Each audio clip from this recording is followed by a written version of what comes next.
Assalamualaikum warahmatullahi wabarakatuh. Apa kabar anak-anak?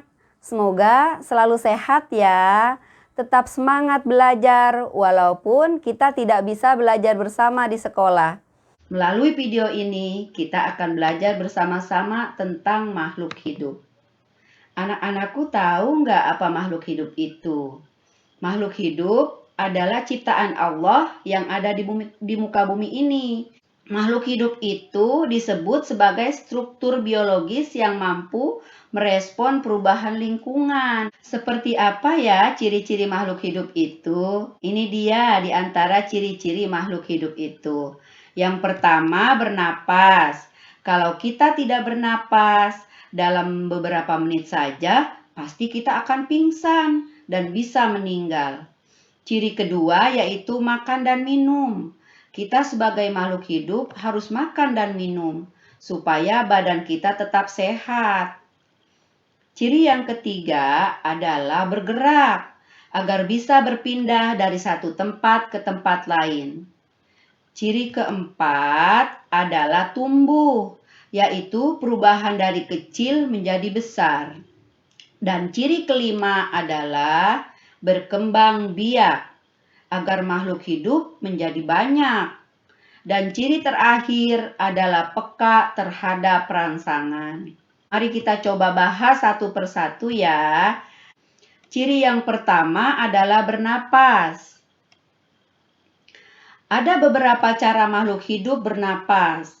Salah satunya adalah melalui paru-paru seperti kita manusia. Saat kita bernapas, udara yang mengandung oksigen dihirup ke paru-paru melalui hidung. Kalau hidung kita tersumbat, oksigen bisa juga dihirup melalui mulut.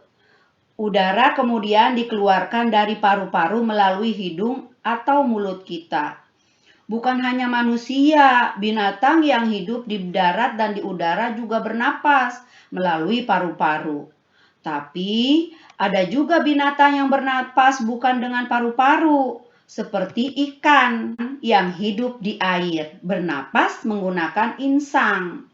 Ini dia gambarnya. Coba nanti kalau bunda kalian pulang dari pasar membeli ikan, sebelum dimasak kalian periksa dulu tuh, pasti ada insangnya.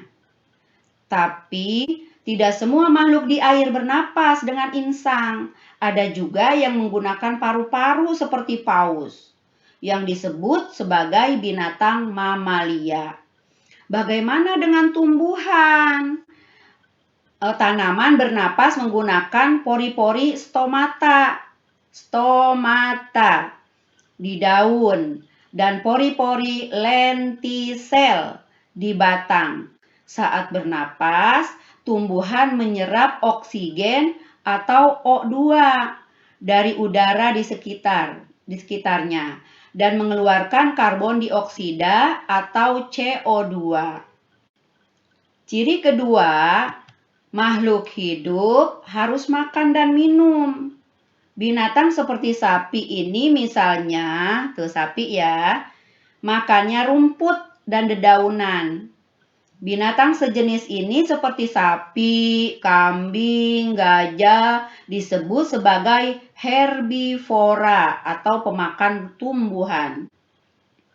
Ada juga binatang pemakan daging seperti harimau, kucing, serigala. Hewan jenis ini disebut karnivora. Bagaimana dengan manusia? Kita bisa memakan tumbuhan atau sayuran, bisa juga memakan daging. Makanya disebut sebagai omnivora. Tumbuhan juga membutuhkan makan dan minum.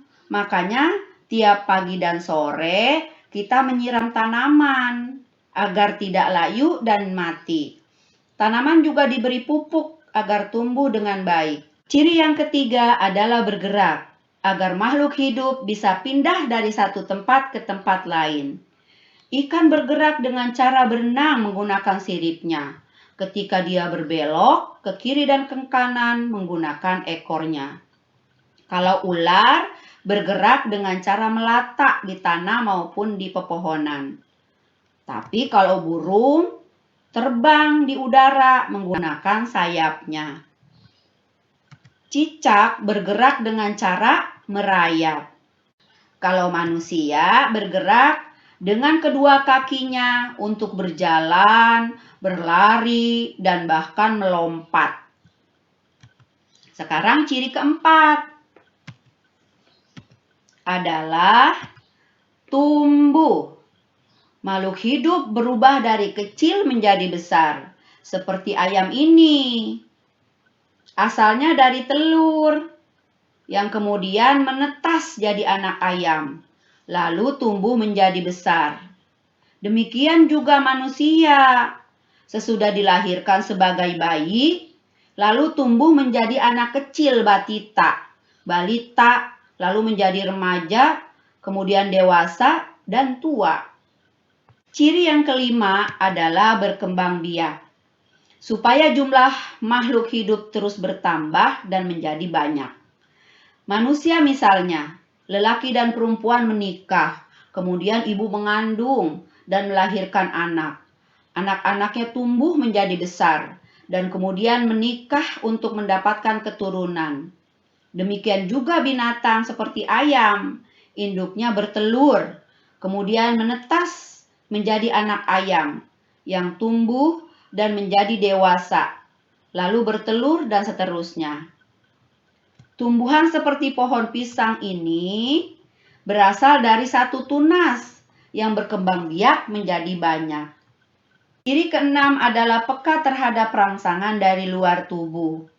Manusia misalnya, ketika terkena sinar matahari, mata kita terasa silau dan langsung kita tutup memakai tangan kita atau memakai kacamata hitam. Daun putri malu yang mekar tiba-tiba bisa menguncup jika kita sentuh. Demikian juga binatang seperti kaki seribu. Bila disentuh, tubuhnya menggulung, melingkar untuk melindungi dirinya dari gangguan. Demikianlah pelajaran kita tentang makhluk hidup dan ciri-cirinya. Kalian bisa pelajari lebih lengkap dengan membaca buku. Sampai di sini perjumpaan kita dan insya Allah kita akan bertemu lagi dalam kesempatan berikutnya. Tetap sehat, tetap semangat. Wassalamualaikum warahmatullahi wabarakatuh.